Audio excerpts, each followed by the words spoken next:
Trustee Barry. Yes, sir. I do not want to, address each comment, but I felt like obligated to make some comments. Put some things to rest. We keep hearing the governor's plan. Yes, the governor did address her state and made some recommendation, but all seven of us understand that those are her recommendations. The bottom line at the end of the day, the seven of us will make a decision on what's in the best interest of Dearborn Public School District. Uh, we made decisions back in October with the students, the parents, our employees, and our communities, health and safety at the forefront. And moving forward, we're going to continue thinking about our students, our employees, and our community. We have a solid plan that we put together in October. I mean, after our communication department put out our plan in the community, and I remember talking to Dr. Maleko, he received many positive remarks about our plan. And just FYI, there were some comments that were, saying that we changed our plan. It's still the same plan that we put together in October, and here it is 4 months later, and it's still working for us. So no, we're not giving in to pressure. We do have to have this discussion. We need to open up our schools. We need to open up our schools eventually.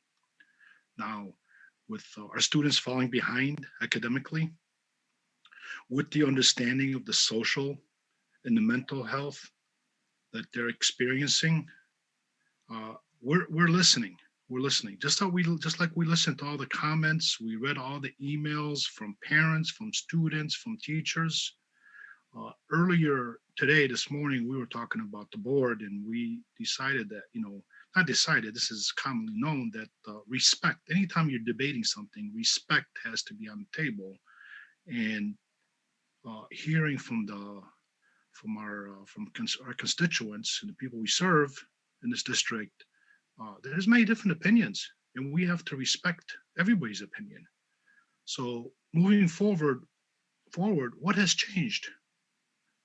When we put this plan together, and you're going to hear from the administration about this, I'm not going to go to it right now. We knew what we were dealing with. We knew what we were going to be dealing with moving to November and Thanksgiving. We had a really good idea. We didn't just make decisions, on recommendations from political elected officials. We know Dearborn. We know what's going on in Dearborn. We understand Dearborn. You know what? In a way, Dearborn keeps getting beat up a little bit. But you know what? Dearborn has done a decent job. We're a city of 100,000 people. We, the board of trustees, are responsible for pretty much 25% of that every day, and that 25% has contact with the other 75%, meaning their parents, their uncles, their grandfathers, other community members. So we don't make this decision lightly. No, we don't answer to the governor. We don't, we make decisions on what is the best interest of our students. Obviously, our employees were, very happy with us in the beginning. They might not be happy with us moving forward, but we will keep, their health and safety on the front burner too. There has some things have changed. Vaccines since October are available now. I know not as, overall, we're not doing a good job delivering the vaccines. Like one of our students in the comments mentioned, there's a new administration, and don't want to get political, old administration versus administration, but the new administration is ready to put some more resources behind fighting this virus, and we're paying attention to that. And one more thing is the healthcare community. I'm hearing from them, we are hearing from them, that they are in a better position now to understand this virus. They know a little bit more about this virus moving forward. So with all that being said, I am looking forward to the presentation from the administration. I'm also looking forward to having a good dialogue with my colleagues. Thank you. And before I have Dr. Maleko start the presentation, just to echo some things that were said, what the governor has said is not a requirement for us. We are still in control locally of what happens with the Dearborn Public Schools. This is a balancing act that feels, at least for myself, like no matter what we decide, we're going to tick off half the population. So we're going to always try to do what's in the best interest of our students and staff, but we also know we are not going to please everyone with this one. So we ask everyone, as Trustee Barry said before, be open, be respectful, and let's listen to the presentation and what people have to say. Dr. Maleko, when you go into your presentation, one thing that I heard over and over again in the comments was about our previous plan. So I think it would be useful when you have a chance to share what our current plan is so that people can have it in front of them again, excuse me, just to remember what we had already said. And you're referring to the COVID-19 metrics plan, right? Yes. Okay. Thank you, President. Do you want me to go forward or? Yeah. Okay. So I have a few comments to make, and then I'm going to have Ms. Candace. I have some of our team members coming in to give you an overview. We're going to be going through this plan, and we'll allow for question. Now, we may not go into the depth that we've done in the past. We started this, and I support all the comments by Trustee Barry. I appreciate him making those comments, and by President Thorpe. Just to give the history of this quickly, we had a large committee that came together in early May restart. We had probably 100 people involved, and that's how Dearborn operates. And I know many other places didn't do it the way we did with stakeholders. We worked into the summer with many stakeholders. We had a 6+ hour study session on August 6th, where we presented the initial portion of the safety plan aligned with the governor's return to school plan at that time. At the end of August, the state legislature came in and created legislation that made rules stating that we would have to change some things in how we operated, including having a board approval every 30 days, among other things. That's the legislation that gives the school board the authority, even though the governor currently may be making recommendations, because the state Supreme Court came in and said by September 30th, the governor's orders were no longer valid. So the legislation is what really truly kicked in. And so every single board member since that time, or board meeting, excuse me, since that time, we've talked about the return to school plan. We had a very long presentation on the October regular meeting. And then we created, when it was President Barry, we had a board study session on October 26th that went in past midnight, right around midnight, if the board recalls.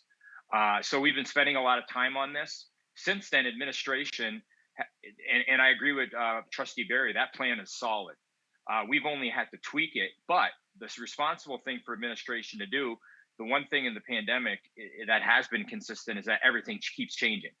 And so we continue to meet in our team, our principals, meeting to develop and enhance this solid plan. But basically what you're going to see today is that plan.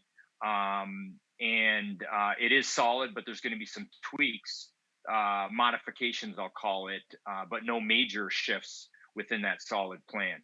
I will go into the vaccine situation during the presentation, and Ms. Candace and I will be talking about the metrics of COVID. Right now, I am going to take the time, President Thorpe had asked, and I'm going to share my screen. I'm going to share it's on our website. I hope everyone can see it. If it's up there right now, can you guys see the website? Yes. Okay, thank you. And so we've been transparent since the start. We started with the metrics website going back prior to the legislation that required it in August. We had this going in, I believe, at the end of July, August, our COVID data page. And so I'm just going to quickly click on that to go into what President Thorpe was mentioning. Right now, we give our regular updates. There's weekly updates, and then you can go into the history if you want to by clicking here. I'm not going to go into that now. The two metrics that the board approved on August 26th and has reaffirmed it every meeting since then are two metrics. One is this. I'm going to click on the Wayne County report, which is a weekly report. This does not include the city of Detroit. The board had stated and approved that the metrics would have to be below 5% over a 2-week, at or below 5% over a 2-week period. Currently, it's at 8.6%. You're going to see later the trending, though. The trend is going down. It's not official yet, but we're getting word that the new report will likely, for next week, which comes out every Tuesday and it goes public on Thursday, will likely be around 7%. Okay, is what Ms. Candace and Ms. Khan have mentioned to me. So that was one of the metrics. The other metrics, which I'm just going to say this, we have it right here. The Wayne County Risk Level Association aligned with the recommendations and the requirements by the Michigan Department of Health and Human Services.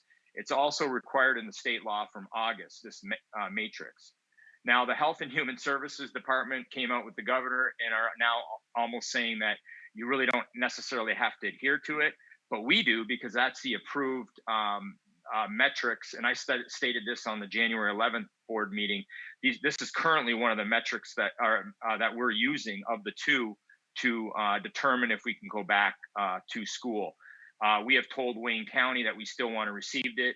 Several other districts are still using it. Not all districts are using it once that announcement came up, but we are still using it and still reporting it. I am happy to report, actually, before I do that, I want to mention there are 3 measures within that. One is the positivity rate within Wayne County, which we have that on the side. The other is the infection rate in Dearborn. And then the other is the infection rate trend over a 15-day period in Dearborn. Okay, so that's how they come up with the risk level that is over here. I'm happy to report, for the first time since this metrics has been in place and provided from Wayne County, we have been in level E, the highest risk since it started. For the first time, we have just received last week that we are now in risk level, or this week, we are at risk level D. The board did report that if we came into level D, that would be one of the 2 metrics that we could use to start in-person instruction. That takes care of a 15-day period already, so there's no 2-week window. This is over 2 weeks. It's over 15 days. Okay, so that is one of the metrics. And those are they're 2 metrics, but it's really more. And then you have to consider the infection rates within the buildings. I will say this, when the governor made the decision to close, everything in November, when the positivity rate was going sky high around 15 in Wayne County and across the state, we did the responsible thing. As I know Trustee Berry had mentioned, we took action to limit the number of people in buildings. And guess what? Not only has it helped the rates of our staff, but it's helped, I believe, and I know it has, within the community. It was responsible. So we've helped to protect the safety of the community by taking that additional step, especially with the district our size of 21,000 students and 2,700 employees. Our infection rate in Dearborn has been very high throughout the pandemic, but the positive is that it is trending down. So that is what President Thorpe had requested. So I just reviewed the metrics that is currently approved by the Board of Education. Okay. I'm going to get into I'm going to go into the presentation, and I'm going to ask Ms. Candace to come into and I'm going to start it out, and her and I are going to co-present this together. Give me 1 second here. Let me see if I can share this again. And I know the board does have this presentation. Are you able to see the PowerPoint?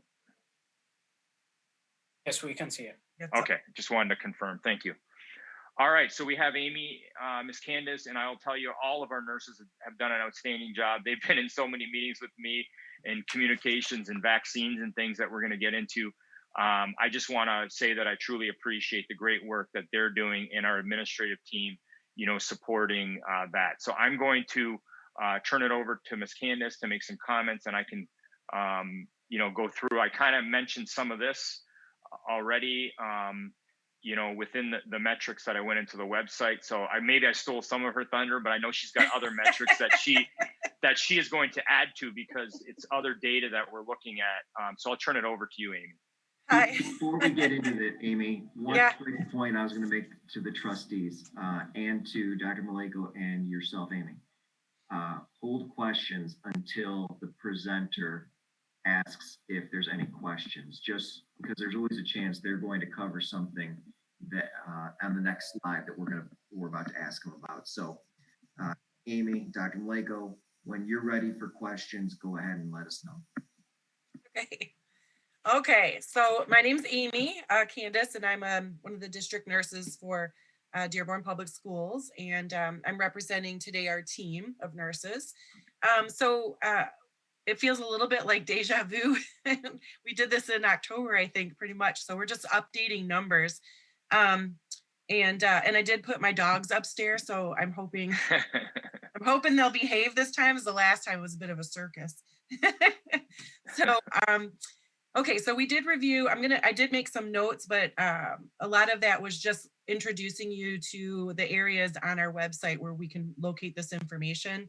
So I'll just kind of skip around a little bit, and if you have any questions about where this is located, then we can go over it again. But Glenn just showed you on our webpage. This information is found there. So moving ahead, each week the health department gives us that data, weekly data for the county. And that's what we've been using as part of our decision making since the beginning when we were talking about opening school back in the fall. So I'm going to update you on what our current numbers look like and what the trends have been looking like, and then we'll start there. So moving on, there's a couple highlight. Let's go over this first. That was second, but this is the metric system. So this is what was given to the school districts to help decide when we can have that opening into coming back into school. This came out after some schools had already went back in the fall. So this was a little late to arrive, but it was helpful, and we've adapted that to kind of guide us through when we might have openings to get the kids back in person. So we did, as Glenn said, finally hit the level D, which we've never seen since this came out. This was released, I want to say, probably around mid-October. And that was the beginning of the spike that we were seeing in the community. So we didn't know it then, but it was starting to trend up around the end of October. It really got into full swing around Thanksgiving time. That's about where our peak was. And so, with the positivity rate in the community, in Dearborn itself, and as well as Wayne County, a large chunk of the districts that were located in Wayne were all at level E. So the release this week that there were quite a few just a few that were left in level E, and a good part of our community, there it is, has moved up to level D, and a few have done a little bit better than that. So that's excellent news. It's reassuring to kind of support the numbers that we've been seeing that have come over from the Wayne County Health Department over the last few weeks. So we are currently in risk level D, which allows us, with our approved mitigation plan, to entertain the idea of bringing kids back to face-to-face learning. So our mitigation plan was approved by the health department quite a few months ago. And by following that mitigation plan, that allows us to kind of open the door to talking about face-to-face learning. Are there any questions on this from the board? Okay, so here's our numbers. This is basically what we've been seeing. This was the data that was reported to us back when we were getting it from, at the very beginning from the county. So you can see right around October, that's where we started with a spike towards the middle, right there. We got October 25th is 8%, almost down.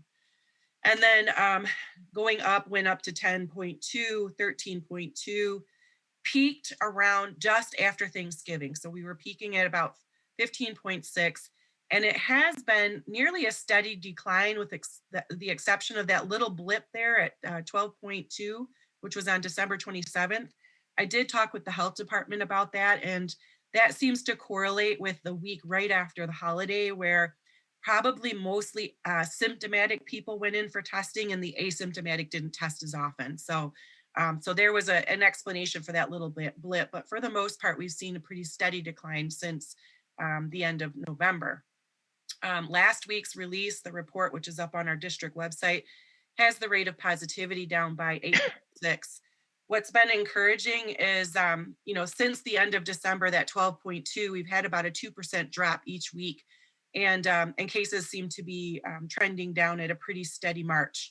So that's all good information. I did reach out and contact the health department yesterday and ask them for a tentative number because we had this meeting scheduled today.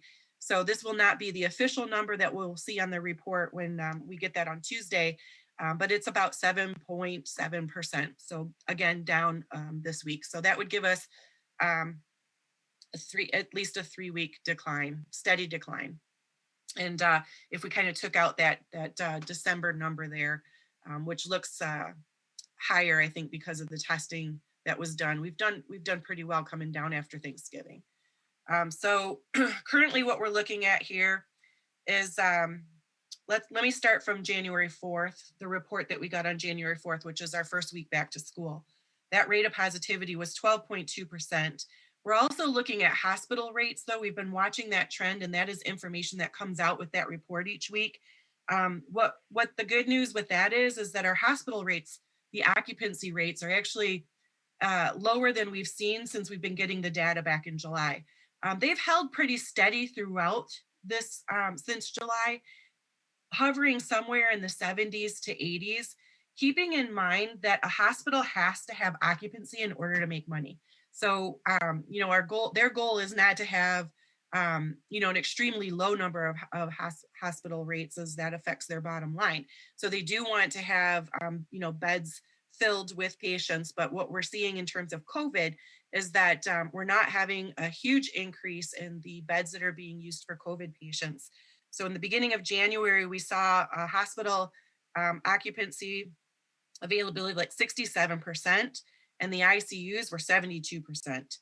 So that stayed pretty low. Then we head into January 11th, where our rate of positivity went down to 10.8.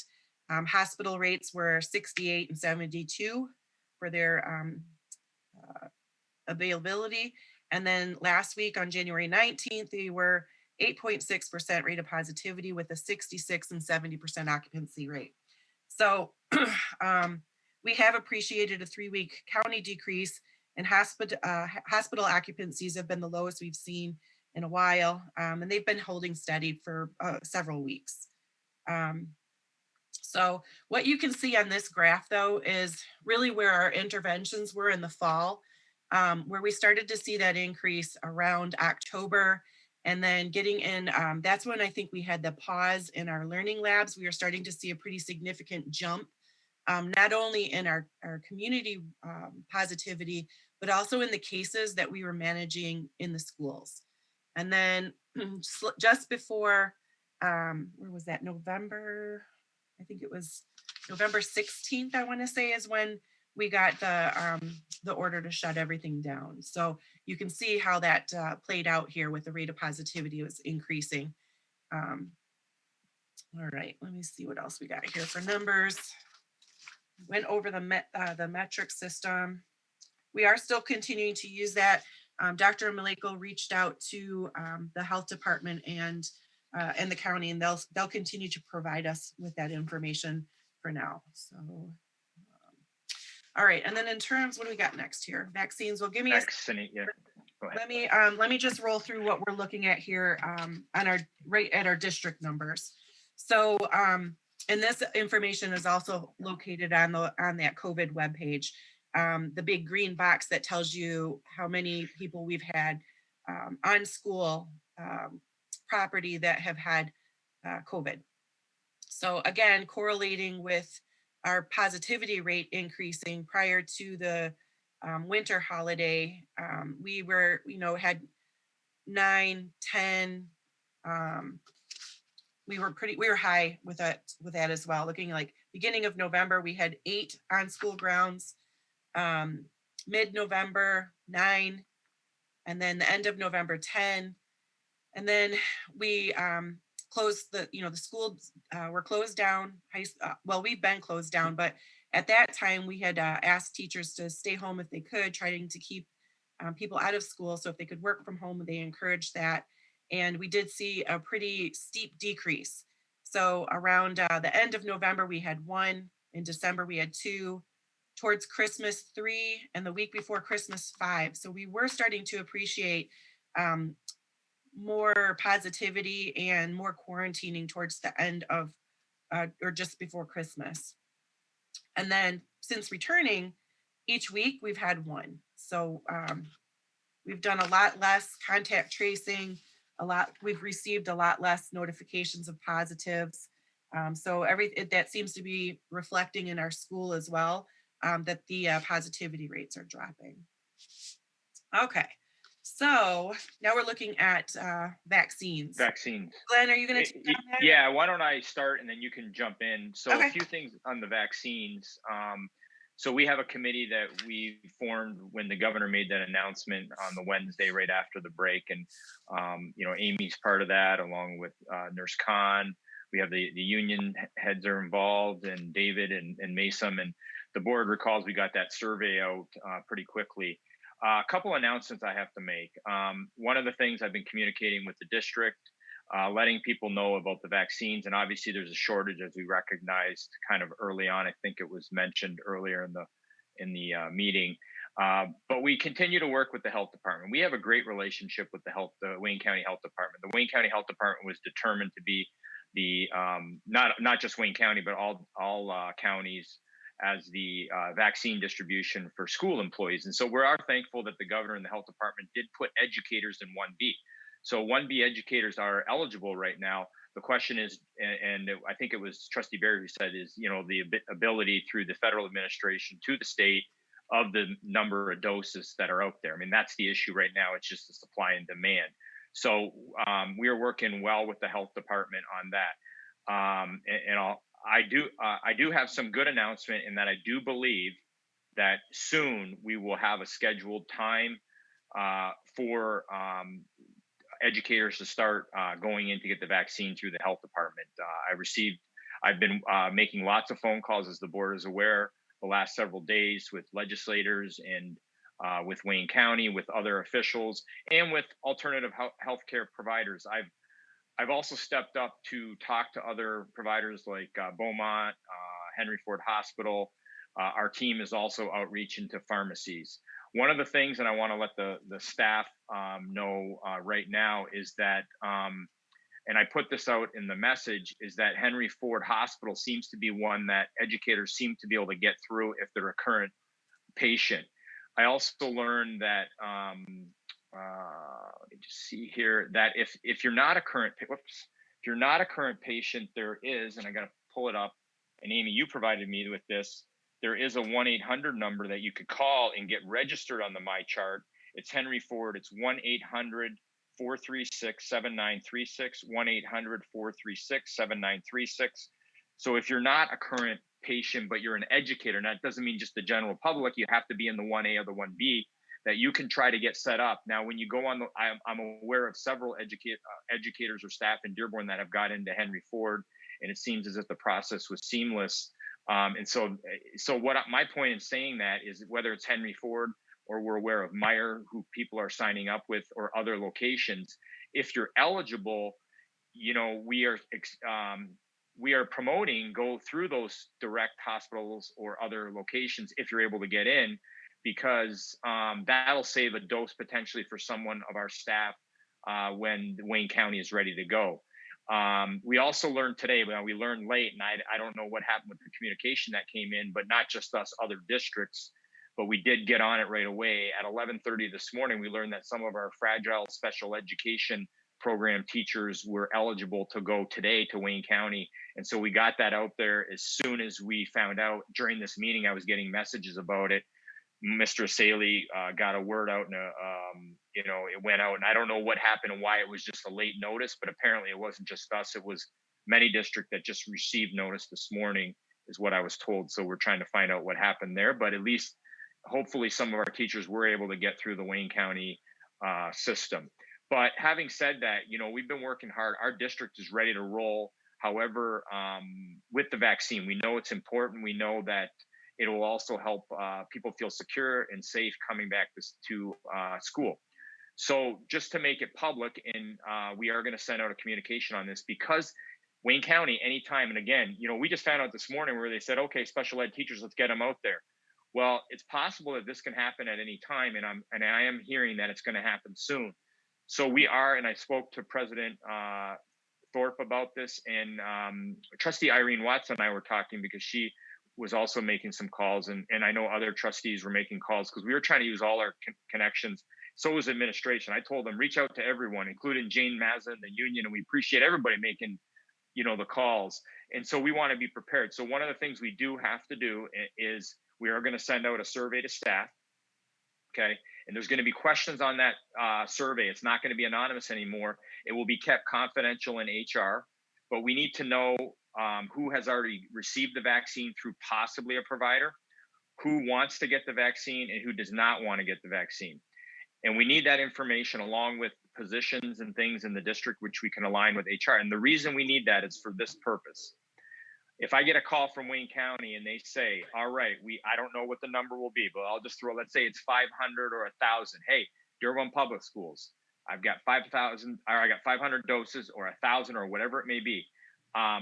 Send your teachers or your staff, Thursday. We need to be prepared for everybody that may want it so we can communicate with the proper staff, because we don't want someone that wants the vaccine to be to miss getting it because we didn't have the proper data as to who wants it. I will give our staff credit, and we're not right now. There's no plan to initially force anything. It's just voluntary. It's an emergency approval. We want to get people the vaccine if you qualify, and so that is our intent. And I met with the union about that. They're supportive. We're going to jointly put out a memo from HR, and just so that everyone is aware. But that's why we need that information, because we need to get moving once they tell us, hey, you can send your teachers or whoever it may be. So we're going to be collecting that data. Staff can expect to see that. If it doesn't come out this weekend, it'll be out on Monday for sure, and it'll be submitted ASAP if you want to get it, because we need to know. And we want people to just be, just fill it out, because it also may impact your colleague. So even if you don't want it and you don't fill it out, then your colleague that may get it, we may not have the proper data. Again, it'll be confidential. We're not legally, we don't share, who. It'll be kept in HR like other confidential information. And I've already talked to our legal counsel on this, and he said, yes, we need to do this. So I just wanted to put that out there as well.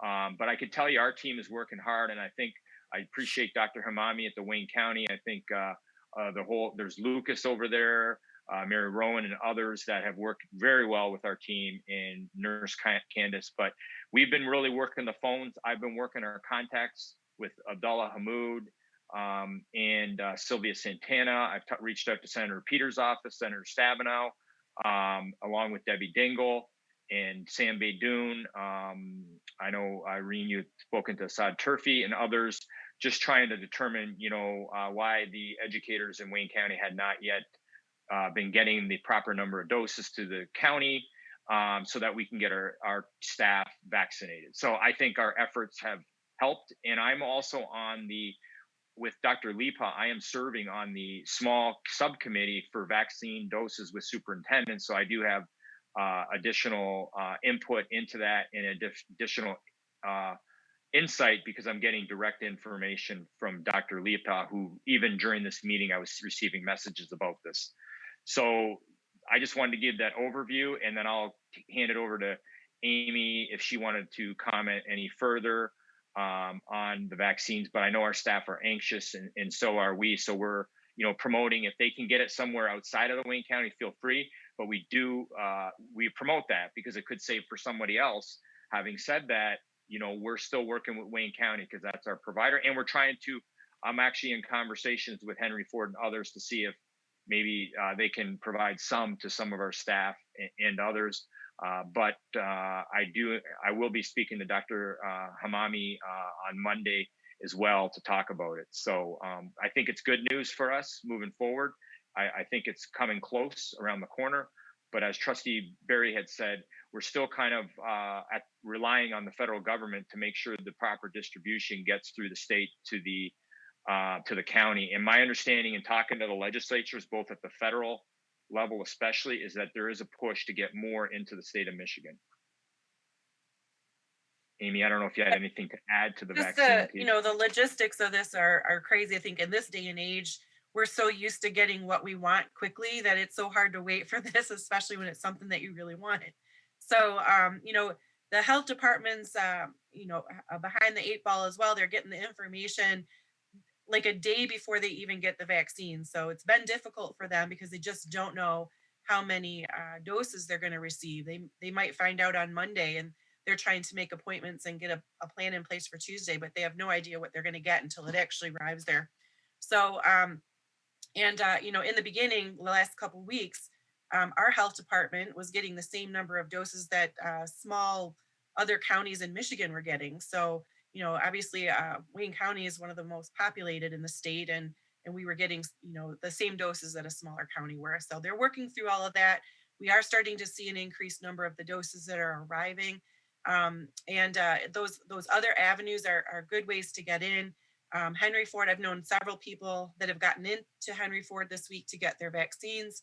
If you are a member and have a My Chart with Henry Ford, they usually batch dump appointments, like on one day. You might check in and there's nothing, and then all of a sudden there's 150 appointments available. So it's one of those things you got to keep checking, and you might catch it when they batched a bunch of appointments available, and that's how people have been getting through. So patience and keep trying. um, let's see what else. I think that's. And with the vaccine, if I can just add, and then we'll talk about the rapid test, and then we'll stop for questions after this section with Amy, is just so everyone's aware, this is approximate, but 2,081 staff members took the survey 2 weeks ago, which is a huge number that took it out of 2,700 employees. And 73, I guess it's close to 75%, but we have listed 73% because it's changed a little, want the vaccine. So right now we're just trying to get it into those who want it. Later, people are asking me too, is it going to be required? That's a conversation for later on, maybe into next year. But right now we just want to make sure that those who want to get it, and that's a huge number. So we're in good shape if we can get all those people vaccinated in the district. Amy, I was just wanted to add that before we move to the next, unless you have anything else. Nope, that's it. Okay, so the last thing is the rapid test, and then we'll stop for questions that the board may have for myself and Amy. So this is something we've been looking into. There is the program with rapid testing. We've sent some of our staff, including Amy and Nurse Khan and others, and John Leacher, to training that the state has had. And I believe Trustee Watts went to a session with MASB. Some of you may have gone into other sessions. The state has put some on, MASA superintendents have put it on, others have put it on. And initially, it's a test that's there. Generally, our health department, I'll let Amy kind of speak to the rapid versus the PCR. Is that okay, Amy? And why we're exploring this option, and we're open-minded to it, but we're being cautious about going into it for a few reasons, and I'll let Amy explain the reasons why. Okay, so the nursing team did attend the webinars about a week ago that were talking about this rapid testing in school. So I'm gonna put it out there where I feel I'm at on this situation. So none of us support the rapid testing in schools, and there's many reasons why we don't. I can review those with you if you are interested in that, but let me just hit on a few of the topics why. Of course, we would support the decision that's made by the board if this is the route they want to go. But for many reasons, this isn't the way we would like to see it go. So first off, since the beginning of this, we've never recommended rapid testing. The health department does not support it. Our health department, Wayne County Health Department, does not support rapid testing. And we have encouraged our employees and students to get the PCR test.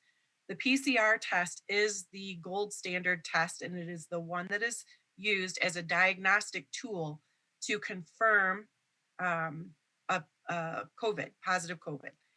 Rapid tests do have a high percentage of false positives. So, it's not something that we have been using to make decisions in the schools, and the guidance from the health department, is that rapid testing In the absence of other testing, we will use that, but it's not the preferred test that we like to receive.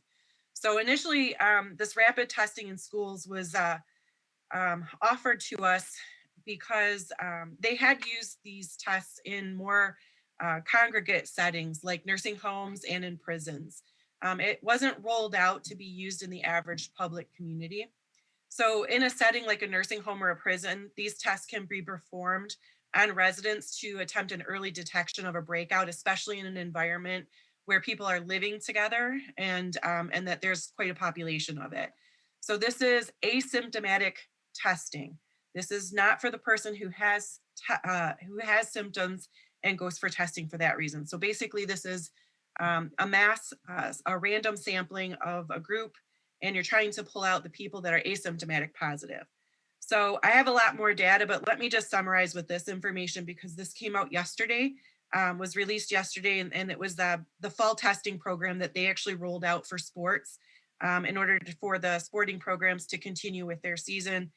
They had the athletes testing. So this is the data that was released yesterday.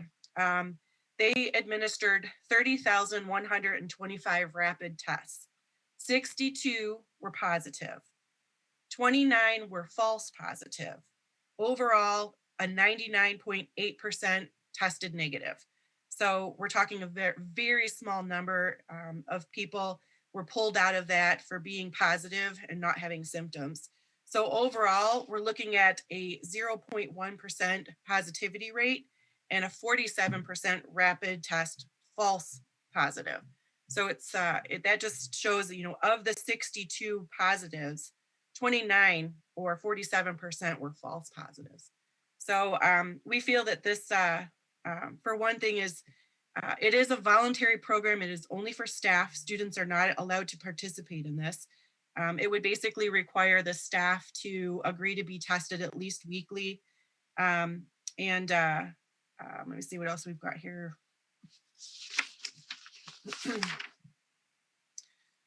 It's a commitment from the staff members that they need to show up to a specific location, be tested each week, and it doesn't really alter the weight that we do for contact tracing and who's encouraged to be quarantining.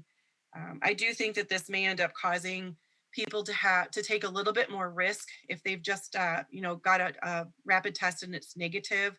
I feel that might make them feel that that they can take a few more risks in the school community. So those are the reasons why we are saying that we don't think that this would be good to be done in school. This isn't a program. Initially, I was thinking this was going to be somebody who has symptoms. They come and get tested. It's rapid negative, you return. That's not how this is meant to be. It's supposed to be a random sampling of people, and you're trying to pull out the asymptomatic positives in that group. But as we've been doing all of this since the beginning, the rapid tests give a lot of false positives, which I think is going to cause issues with staffing, and people could be taking time off of work, and then once you get a positive rapid test, they have to go get a PCR test. That PCR test is the one that's going to tell us, are you positive or negative? And so it's going to be a couple days of being off of work, and it could be for false positives. So that's where we stand on it. Of course, we will, defer the decision to the board. And if that's the direction that you decide to go, then we will support that. But for those reasons, that's why the nursing team doesn't think that this is a good program for the schools. And we're still having conversations too with our team to look into it further. I'm not aware of a lot of school districts across the state using it. I did hear some colleagues up on the western side that some may take it on, but I haven't heard of a lot in Wayne County. But if needed, and if it improves or if it gets better, of course, we are still open-minded if it's going to help us get back into school. But I think, and we've put this in board briefs before to the board, that we've been, more favorable to the PCR for those reasons. So I think in the spirit of transparency, we have to, if we did decide to go into that, just knowing some of the fallback, the situation between the PCR and the rapid test. So yeah, the data that came out yesterday was what intrigued me. So that came out. I saw those articles yesterday evening that was released for their fall testing program that they had rolled this out for. So And I've asked, and we've asked in our weekly Tuesday meeting that's put on by the governor's office every Tuesday at the board's aware. And I've mentioned publicly, Amy, you go into the meetings at 4:30 with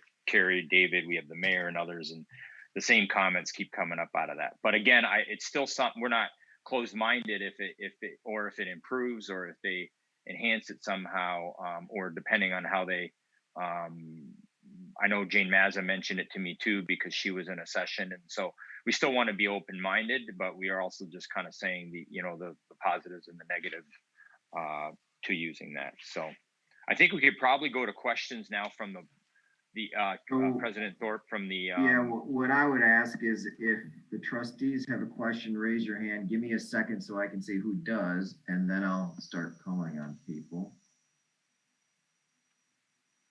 1 second. All right, let's start with Trustee Watts. So a couple of questions. So going back to the vaccines, I know that we said that Henry Ford was one. I noticed that St. Joe's was another one that seems, if you are a patient there, that's another place that I know that some have found some success. But going back to the vaccines, if and when Wayne County makes the phone call and says, hey, bring in, this is how many vaccines we have. Number one, I guess, where would staff go so they can know ahead of time? And the other thing is, because I think all of them are probably thinking like, well, if I have to teach class, how am I going to be able to take the test? So what would they do in that situation? So I can comment, and Amy, there's 2 locations, and Amy, you can help me. There's one they're opening at Schoolcraft. So Wayne County is opening a second, and that's a Moderna clinic at Schoolcraft. When I spoke to Wayne County Representative Turfy, I believe that we're not sure which one because there's a Pfizer, but there was some kind of shortage with the Pfizer. And Amy, I can't remember where the Pfizer is, but it's already set up. I know the Moderna is at Schoolcraft. Yeah, the Pfizer. I'm sorry that I'm gonna just interrupt you here because it's gonna. Yeah, go ahead. So the Pfizer was the original one that the health department was using, but that has been a problem for them to continue to get enough supply. So they just switched over to giving the Moderna. That location is going to be at Schoolcraft College, and that is going to be the primary site for administration. The Pfizer vaccines are going to be given at the Wayne County Health Department, but those are only going to be second doses. So it doesn't sound like they're going to continue giving the Pfizer, but they're keeping the location open for those who started with Pfizer, and they will come back to get their second doses. You do not mix the Moderna and the Pfizer. So the people who started with Pfizer need to finish with Pfizer, but from this point forward, they will be making their appointments available for the Moderna shot, which will be located at Schoolcraft. So as far as the staff being released, in fact, I spoke to my team yesterday. We called a quick meeting late on Friday after I learned that there may be some positive news about the vaccines. And I know I sent an email to the board and I talked to President Thorpe about this. Basically, I sent an email out asking all principals just this morning that whenever a staff member could get an individual appointment for a vaccine, let's say through Henry Ford, or you said St. Joe's, or some are getting it in other counties because they're residents of other counties, let's say, and they qualify, that the principals will accommodate them by either covering class or allowing asynchronous schedule or some other way, because the important thing is if you get an appointment, we want you to get in there no matter what.